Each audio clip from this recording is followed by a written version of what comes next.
Hey guys, in this video, I'm going to show you how to get the Skyblazer Leather Gloves in Crimson Desert.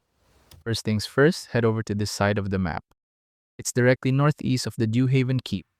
Use these three spots to get the exact location of where I'm standing. Now once you're here, you'll see these streams of waterfall. From where we're standing, head over beneath this waterfall and onto the small platform right beside it. Now face the waterfall and do the stab move. This should let you into the cave with the treasure inside containing the Skyblazer gloves. These gloves comes with 18 attack, 2 spirit recovery gears, and on its 4th level of reinforcement.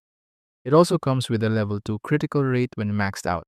These are my favorite armor set in the game once you've collected all 4 pieces of equipment. Unfortunately, if you're looking for the boots, this set only comes in 4 pieces of equipment, and even the boss, where the set came from, is wearing a different boots.